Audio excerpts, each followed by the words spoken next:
When a baby is born, it's a moment to celebrate. But when you're a royal, it's not just a family affair.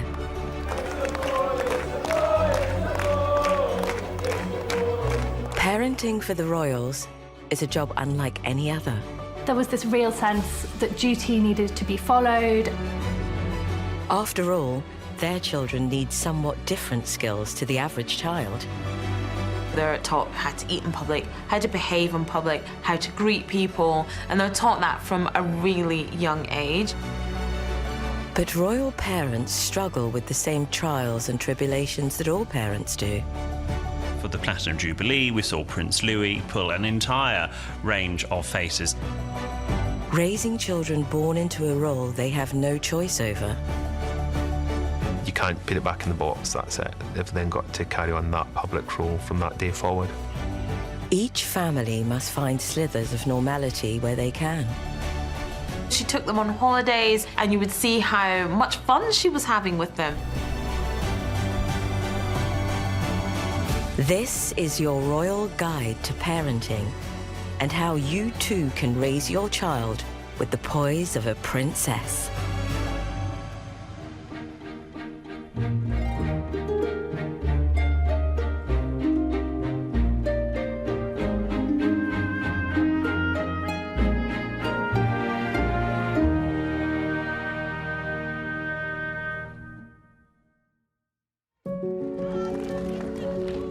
The birth of a child is a joyous occasion for the general public and future kings alike. But unbeknownst to them, each royal new arrival is born into a job. Whether they are the first or 31st in line, there is a chance that they could one day rule the nation. It must be quite a daunting prospect, growing up knowing that you're destined for the throne. And how the royals choose to parent these mini-monarchs in training goes a long way to determining the kind of ruler they'll turn out to be. But even before the little one arrives, there are protocols in place. Starting with telling the world.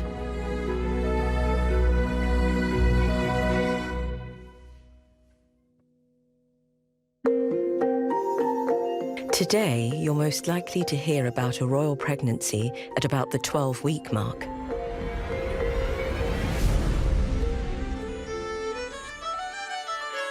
But go back 500 years, and before even announcing a new heir, the monarch needed to make sure that there was definitely one on the way. For queens of the Tudor period, like Catherine of Aragon, Anne Boleyn, you wouldn't announce that the queen was pregnant until the so-called quickening, until the baby kicked. Usually between 16 and 20 weeks, it's somewhat later than many pregnancy announcements today.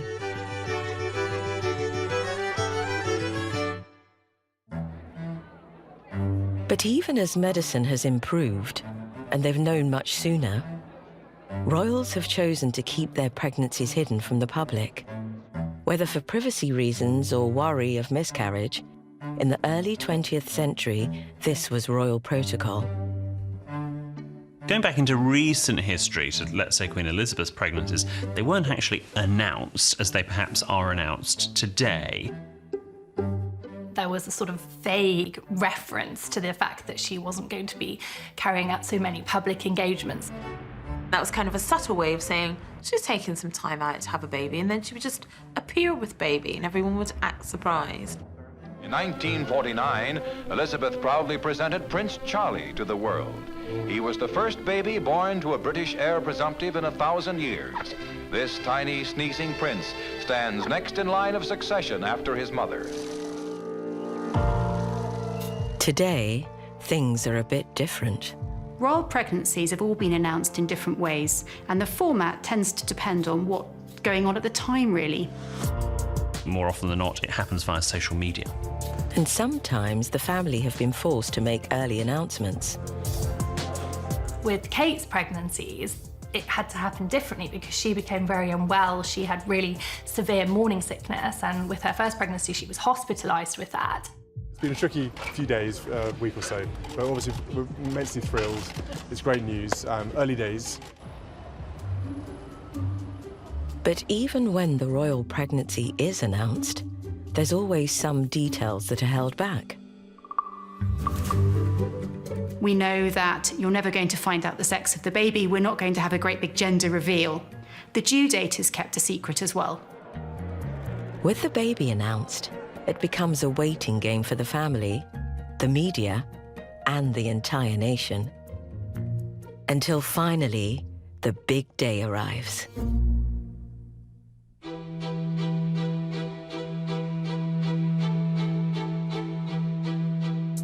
Today, there are more than 20 specialist staff that are constantly on call to deliver a royal baby.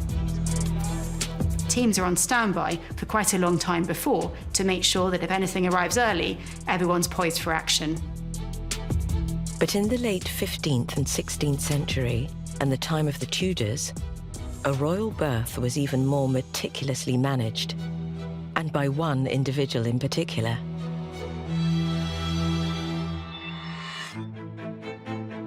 Margaret Beaufort was the mother of Henry VII. She was a very dominant force in the court, and she set down this set of ordinances, as they were known, really rules for a royal birth. Designed to create the perfect environment.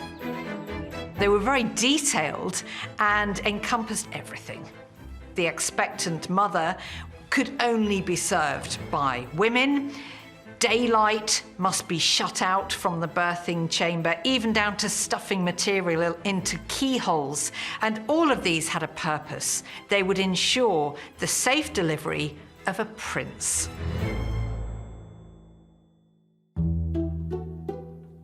When the moment itself came, it was far from a private affair.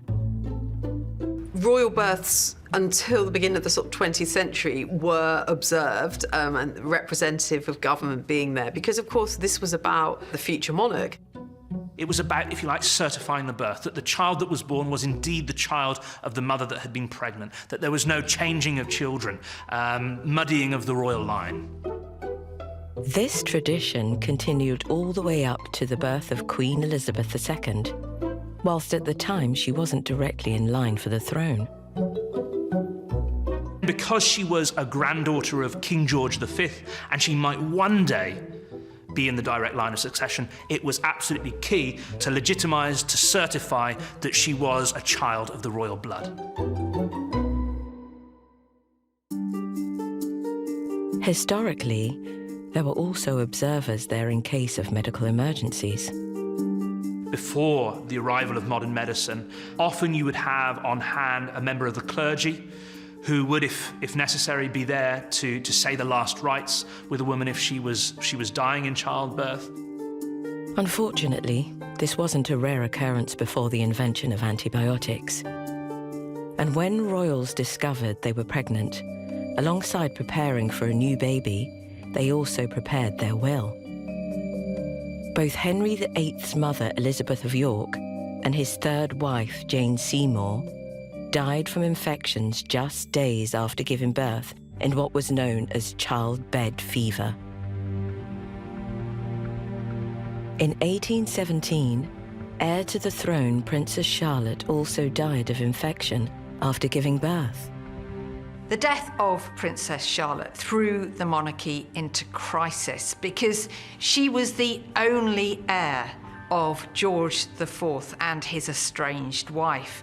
And now there was little prospect of them having another legitimate heir. So suddenly, the brothers of George IV quickly started discarding their mistresses and taking wives in an attempt to produce a legitimate heir to the throne. For the next 100 years or so, it was still common practice for royals to give birth at home. Queen Elizabeth was born at the home of her maternal grandparents in Mayfair. It's now actually a Chinese restaurant. A tradition she continued when having her own children.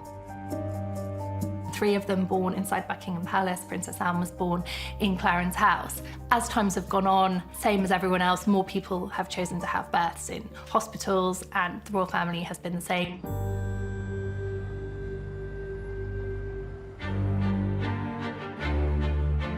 While all the action happens behind closed doors, the nation waits for news with bated breath. And all day there was no announcement.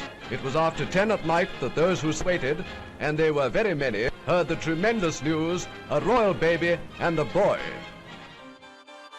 With the arrival of a bouncing baby, the next job is spreading the word.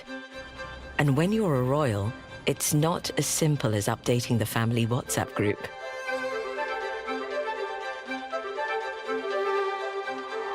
With their bundle of joy safely in their arms, there is one thing a royal couple must do first. So with a royal birth, the most important thing is that the monarch is told first. What follows is the official announcements.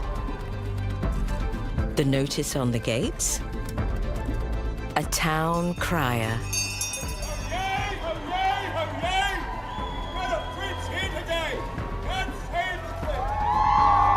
And more recently, public announcements. Via radio. It has been announced officially from Buckingham Palace during the past hour that Her Royal Highness the Princess Elizabeth, Duchess of Edinburgh, was safely delivered of a prince at 9:14 p.m. today. And television.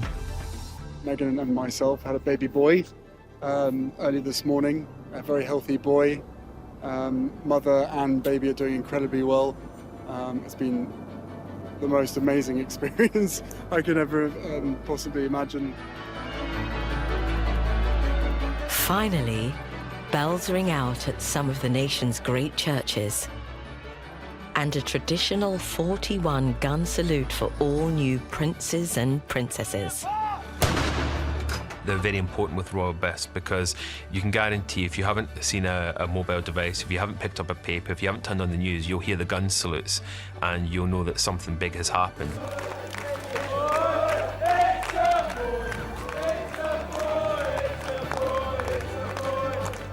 With a hotly anticipated royal baby finally here, it's time for the new royal parents and the entire nation to celebrate. Up and down the country, people hotly anticipate a royal birth. With the news of the new arrival spreading like wildfire, what the people want to know next is, what's the name? Will it be George, William, Victoria, or Elizabeth maybe? A name fit for a king or queen. Have you thought of a name yet? Yeah, we thought of one or two, but bit of an argument about it. Yeah, we'll find one eventually.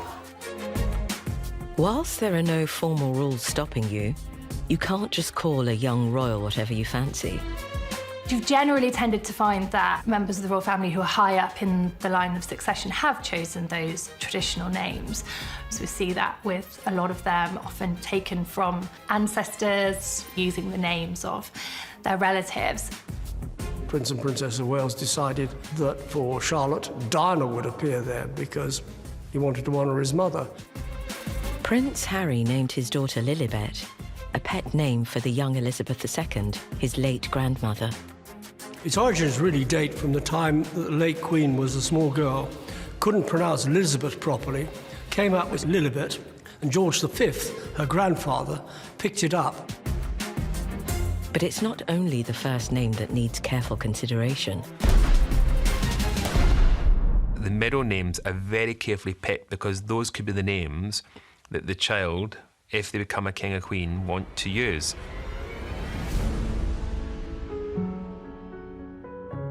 In 1837, when Princess Alexandrina took the throne, she did so under her middle name, Victoria. Her son also followed suit. Victoria's eldest son and heir, Bertie, actually chose to be Edward rather than Albert, his given name. And he said that that was out of respect for his father, Prince Albert. A tradition Elizabeth Alexandra Mary, who we know better as the late Queen Elizabeth II, decided not to follow. When she became queen, when she was in Kenya, and she was asked by her private secretary, well, what name do you want to take as queen? And she said, well, my own, of course. And so she became Queen Elizabeth II. Charles Philip Arthur George, or King Charles III, used his first name too. And as for the future generations, William Arthur Philip Louis, or George Alexander Louis, we will have to wait and see. One thing the modern royal family is sure about, though, is whoever is born first will take the throne, be it a boy or a girl. Today, the line of succession is secure, but historically, you had to fight for your right to majesty.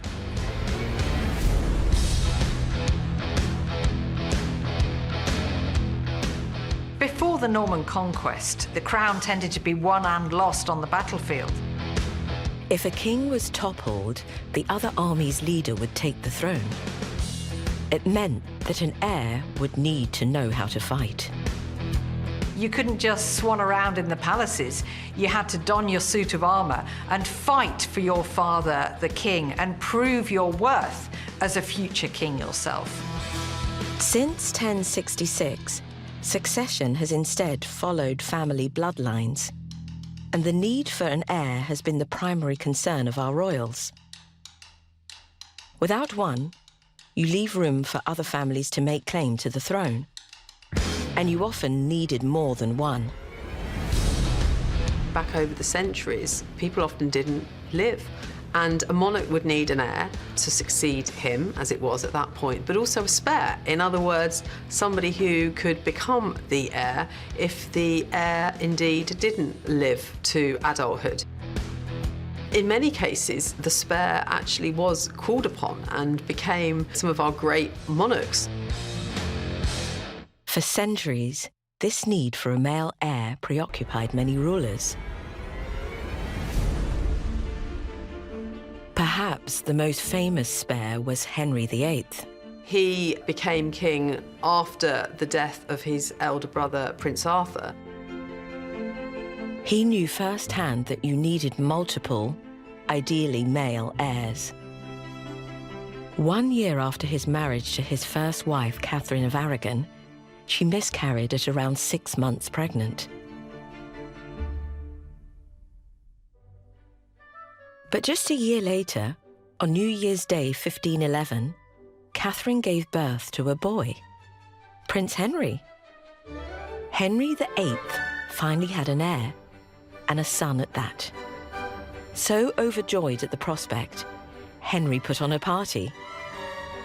It involved really a 2-week celebration. There were days of feasting and, as well as the jousts themselves, lots of entertainments because the Tudors were still quite a new, fragile dynasty. So he was celebrating the fact that he'd secured his dynasty long into the future, as he thought, because now he had that precious son and heir. Sadly, Henry Jr. only lived a few weeks, but the tournament in his honour is memorialised in the Westminster Tournament Roll, which is a beautifully illuminated manuscript, and it shows the king jousting, wearing armour decorated with the initials of his beloved wife. Henry went on to have 5 more wives. His third, Jane Seymour, provided him with a son who became Edward VI when just 9 years old. But even in more recent times, the so-called spares have taken to the throne. Then we had the abdication, and then Edward VIII went away, and then we had George VI. So spares are quite useful. In the 21st century, the world is watching when news of a royal baby comes along, be it first, second, or even third born. And once we know the name, what we really want is to catch a glimpse of the new monarch in the making. For the modern royals, that means facing the world's media as soon as they step out of the hospital doors. royal mothers have always left the Lindo wing of St Mary's Hospital, and there are probably in excess of 200 photographers out there, all taking a picture. The first picture of the new baby is the image that all the photographers want. And in many cases, Anwar Hussain, the longest-serving royal photographer, I've been photographing the royal family for 50 to 60 years now. got it. But how does he do it? Beginning his career photographing the kings and queens of rock and roll. For Mother Teresa to Beatles, Rolling Stone, Elton John. Anwar used his celebrity style to capture the royals in a new light. Because I don't like those very stiff pictures of them. That's why I wanted to bring rock and roll into their life. This made Anwar one of the royals' favourite photographers. Some of his pictures have become as famous as the subjects themselves. From the Queen Mother to Princess Diana, and even the latest royal brood.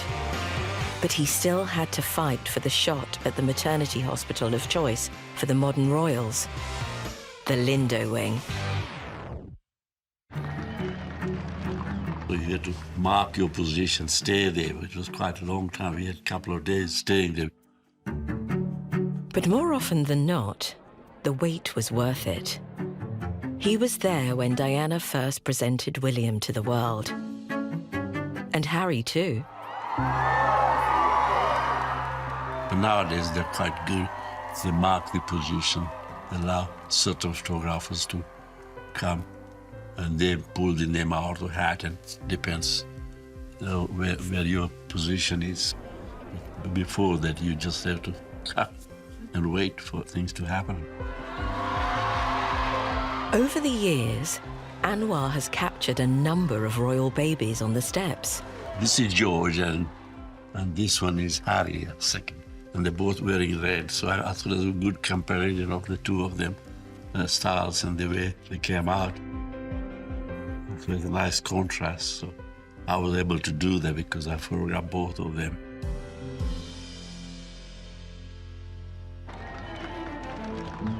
Given their importance, you'd think that the royal parents wouldn't let their photogenic young heirs out of their sight. But with engagements to attend and tours to take, there isn't always time for busy royals to personally look after the kids.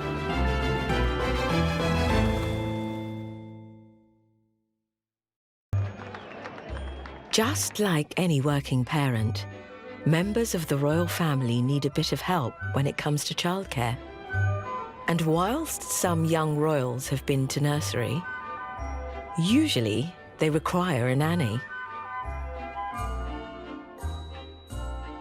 A royal household would certainly need a live-in nanny for a full service, and this requires a nanny to be there 24 hours a day. You have parents who are very busy, who have high levels of responsibility, and so having that help and having a nanny who is able to provide a grounding for a world for the child is really important. Over the years, royal parents have taken different approaches when it comes to nannies.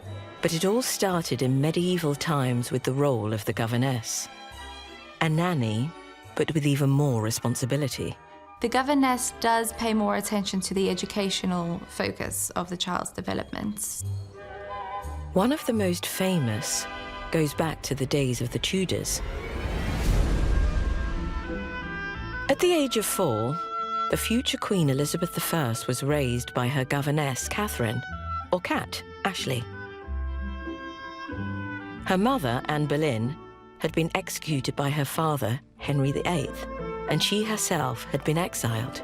There was no one else left to raise the young princess.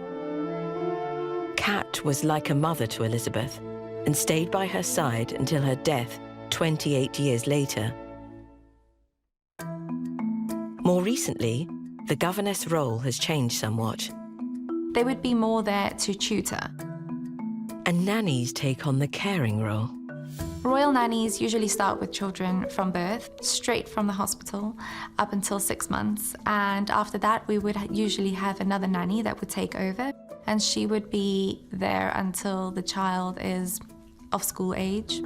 You can't rely on grandparents, you can't rely on great-grandparents, but you can rely on a nanny. After all, as any parent knows, looking after children can be tough, especially if there's more than one. It's more responsibility looking after two little ones, especially when George is around. He's a little monkey.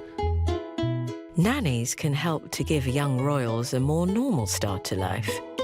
King George VI and Queen Elizabeth hired Marion Crawford as a nanny for their two daughters, and by the standards of the day, I think she was quite informal, quite free-spirited.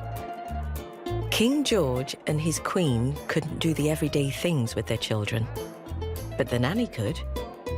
Young princesses Elizabeth and Margaret would be taken by the nanny to ballet lessons, on trips on the Underground, and even visits to the zoo. It's always important to remember that they are still children and they still need their fun time. Today, the nannies of choice are Norland nannies. Their charges have included Princesses Eugenie and Beatrice, as well as more recently George, Charlotte, and Louis.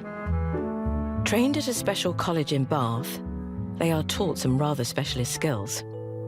Pediatric first aid, self-defense, even evasive driving. These could be children that are our future kings and queens, so they need exceptional care.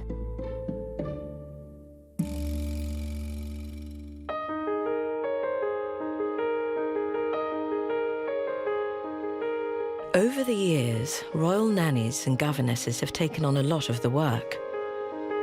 More recently, however, there's been a trend for royal parents to muck in when it comes to raising a future monarch.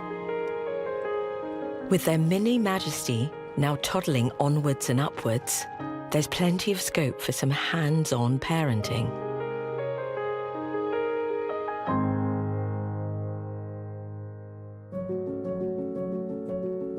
Traditionally, the royal parent-child relationship has been seen as rather distant. There was a hard and fast rule that children should be seen but not heard. That sort of applied way up into the 1940s and probably into the 1950s. Queen Elizabeth was a young queen when she ascended to the throne at 25. She already had 2 children. They left their very young children for around 6 months to go on a tour of the Commonwealth. There was this real sense that duty needed to be followed and that the children were in the care of the nannies, and that was the way to do things.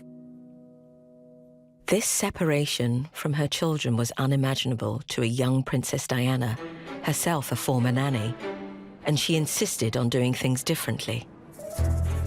With Diana and Charles, we saw a kind of real shift when they went to do an overseas tour to Australia and New Zealand.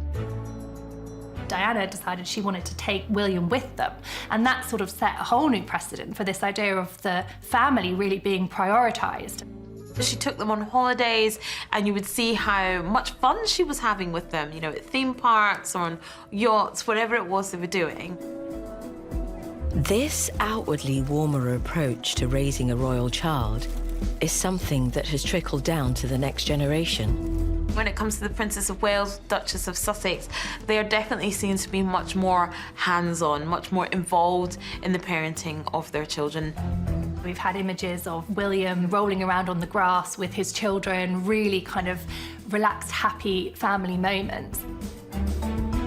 And happy family moments don't come much more perfect than celebrating a child's birthday.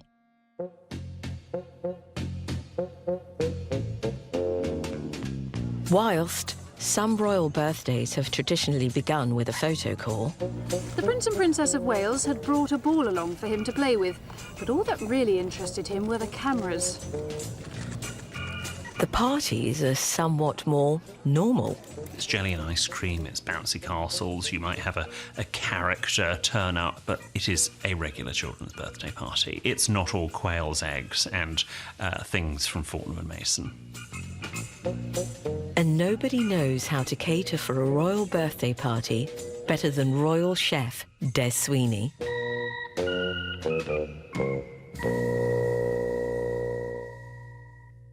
Right, now we're going to do chocolate biscuit cake. This is royal family favourite, one of the Queen's favourite. The boys particularly liked it. Prince William had it on his stag party. It's a real family favourite. And it is the easiest chocolate cake in the world to make. It's butter, sugar, rich tea biscuits, has to be rich tea biscuits, and some really good quality chocolate. Don't use the cheap stuff. Right, really, really simple. So you cream your butter and sugar together. Cream that together for a couple of minutes so it's nice and fluffy. Then break your biscuits into little pieces, little almond-like pieces. So they're all like that, pretty much the same size. Now we're just going to melt our chocolate in a double bain-marie. Make sure the chocolate doesn't touch the water, because that will scald it and it'll go lumpy. So as you see, nice, good quality chocolate, so there's no fat laying on top. Just pure chocolate. So you got your sugar, butter, fluffed up. Incorporate all your chocolate, and now we're just going to add our rich tea biscuits, and that's going to give us our chocolate biscuit cake. So mix it all together, right to the bottom. Then once it's all mixed, into your line cake ring. Make sure you pat it down really tightly. A couple of hours in the fridge, and another layer of melted chocolate on the top, and the cake's ready for the royal birthday party. Because it will flake when you cut it. So it's a bit messy, but it's cake. It's fun, isn't it? So see how we get on. The perfect royal party cake. While for today's young royals, a birthday photo shoot may be as tough as it gets. Monarchs of the past have had to contend with ruling the country before they're even potty trained.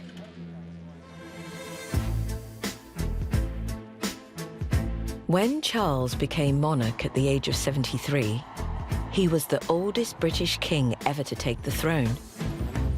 To find the youngest monarch, you have to go back 600 years to 1422. The youngest king to ever inherit the throne was King Henry VI, who became king at age 8 months and 25 days.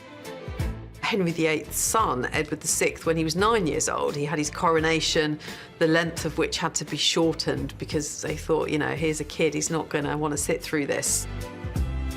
Whilst these youngsters were technically rulers from the moment their fathers died, they weren't left in charge alone. They had the help of a regent.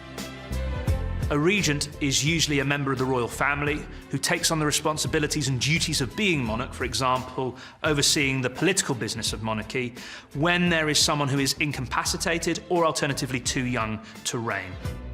Queen mothers have reigned on behalf of their children. And of course, that itself led in many cases to quite problematic politics and factions at court, with various people trying to rule in the name of the king.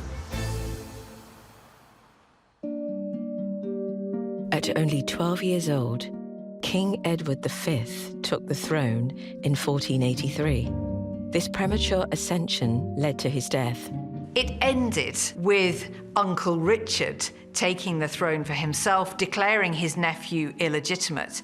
And that nephew and his younger brother then disappeared in the Tower of London, presumed murdered.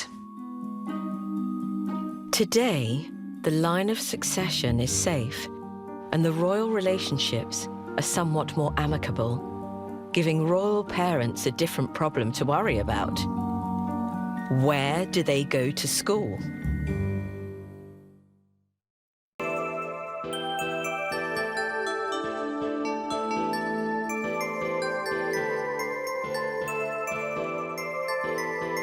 내가 고시 시대로를 Jukasaki o Beketero Onikaga Mamikatai Nami Monoku Isasi Ika Ikara Maya Kuri Nadi Saga Kari Tare Uko Isa Merikachi Kamakaku Skinari Ni Umoderu Sadukanante Inai Jogo Shaka Zara Sama Ara Mea Oko Boko Name Kime Ara Hina Oko Ida Iku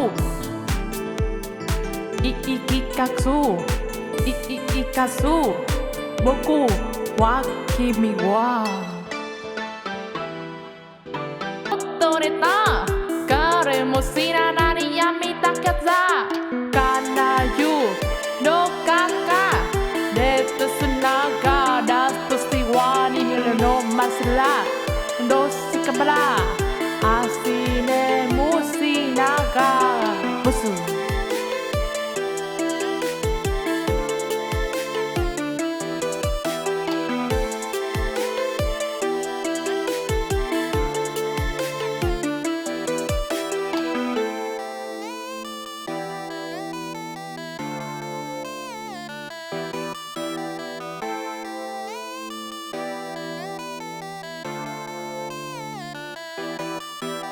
Bokura Sorero na machila okema Gojuko kero na kanirasu Dokukaka Netusuna Kateshu. While it's not every child that gets to holiday with the King and Queen of Spain or on a royal yacht, there are some things the royal offspring today have to do just like every other child their age. Like learning the 3 R's.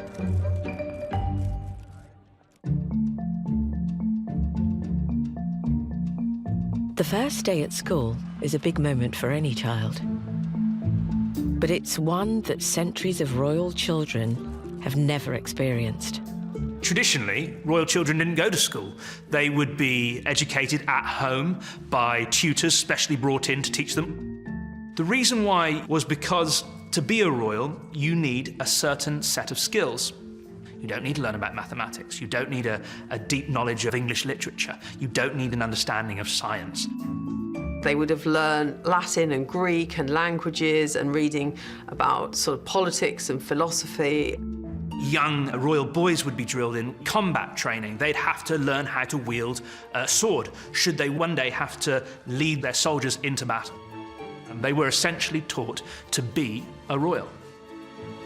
And this way of homeschooling was the norm right into the 20th century.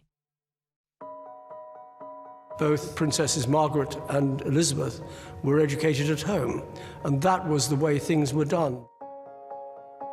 The young Elizabeth had some rather well-known teachers. She had religious sessions with the Archbishop of Canterbury, so she was prepared in many ways for her future role. Whilst Elizabeth II was homeschooled, that changed with the next generation. The Princess Royal had the start of her education at home. She then went to Benenden School in Kent. Charles followed in his father's footsteps and attended Gordonston School. Gordonston is a school in Scotland, and it's been described as draconian because it places the emphasis very much on physical endurance. Prince Philip thrived in this atmosphere, and he really thought that it had shaped him into the future prince that he became. So he was determined that his son, Charles, would also benefit from this experience, but it turned out the exact opposite for Charles, who famously loathed his time at Gordonston and was determined that things would be very different when it came to the upbringing of his sons. Whilst William and Harry went to regular private local primary schools, they too continued the boarding school trend. William and Harry went to Eton. William excelled there, Harry not so much. Never quite fitting in, Harry threw all his efforts into sport. What William and Harry may not have known, however, is that their old school was actually founded by a relative from a time gone by. It's what's known as a king's school.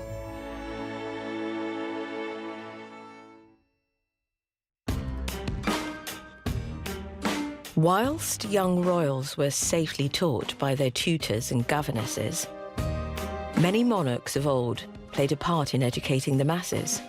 One of the side effects of Henry VIII's religious revolution was surprisingly improved literacy. The dissolution of the monasteries had a profound effect on national education because the monasteries had played an important role in education. But now the king had to supply that role, so he founded new schools, and actually it had a very positive impact because these new schools had the Bible in English. And Henry's son, Edward VI, despite only being a teenager, continued his father's work and created a number of free public grammar schools, more than 20 of which, such as King Edward VI Grammar School in Chelmsford and its namesake in Stratford-upon-Avon, which Shakespeare likely attended, are still free to attend to this day. The foundation of these grammar schools really was a great leveller because it meant free education for all, or at least for male children. I'm afraid the girls still missed out. Since then, monarchs and nobles have gone on to create many more such schools, helping to educate the nation. But none of them teach you how to be royal. There are some royal skills that only members of the firm who have lived as royals can pass down to the next generation.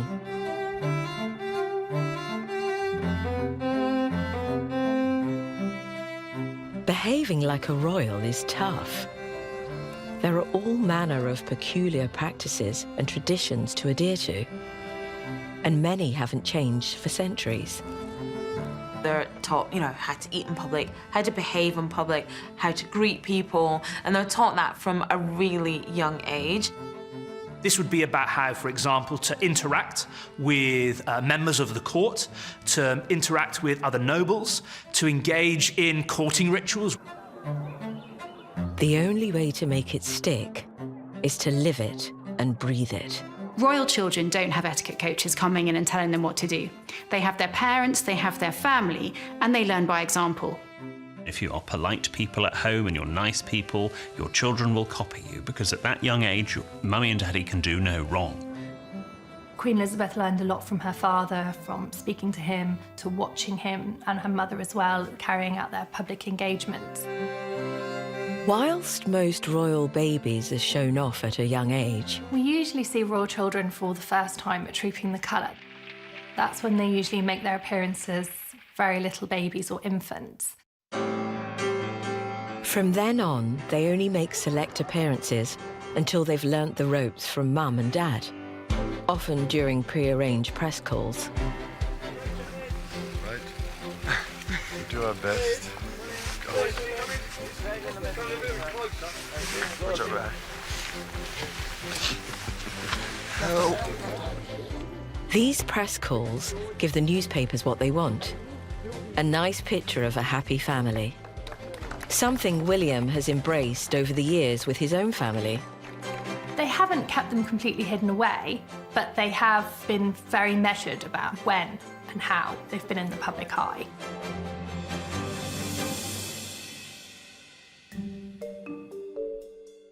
It allows a royal family to give just enough exposure, but not too much. And all it requires from the child is to sit quietly and smile. Royal children are expected to behave with an element of decorum and politeness. Just smile, look nice, look adorable, pose for some nice photographs. Whilst most of the time they're very well behaved, one of the things that the Waleses have got particularly right with all three of their children is that the eye contact is phenomenal. It doesn't always go to plan. For the Platinum Jubilee, we saw Prince Louis pull an entire range of faces. Sticking his tongue out, and I think he pretended to be a lion. And look, everyone loved it. It was hilarious. It added a little bit of levity in what was already a very happy occasion. At the end of the day, royal youngsters are children too. But like all parents, royal parents try to impart as much wisdom as possible as their children grow up. Because as the birthdays tick by and children turn to teens and then adults, all I can say is he makes me feel unbelievably old. Know that I have a 21-year-old son, of whom I must say I am inordinately proud. it becomes time for the royal parents to loosen the reins and send them off to university. A tradition that started with King Charles when he became the first royal to attend. Charles went to Cambridge University. It represented a sort of deviation from the norm because the main education, as it were, for members of the royal family was in the military. William had a good education at St Andrews. There was a photo call right at the very beginning when he arrived there, and there was an agreement made with the media that they would stay away. That was very important because actually university was the one time when I think he got the closest experience to an ordinary life. Formal education aside, there's a time when the young royal is deemed old enough and skilled enough to become a working royal in their own right. First solo engagements are quite a big deal for young royals, and so it's not something that we'd see them do until they were teens, older teens, maybe even in their 20s. Queen Elizabeth II did her first solo engagement on the 13th of April, 1943. Aged just 16, she visited a tank battalion of the Grenadier Guards. Prince William's very first overseas tour was in 2005. Visiting Auckland just a week after graduating, William joined the British and Irish Lion rugby team when they met the All Blacks on their tour to New Zealand, representing Queen Elizabeth II at World War II commemoration events. For him, it had been quite a big undertaking, and he was early 20s. It shows you that they do obviously put trust in them from quite a young age.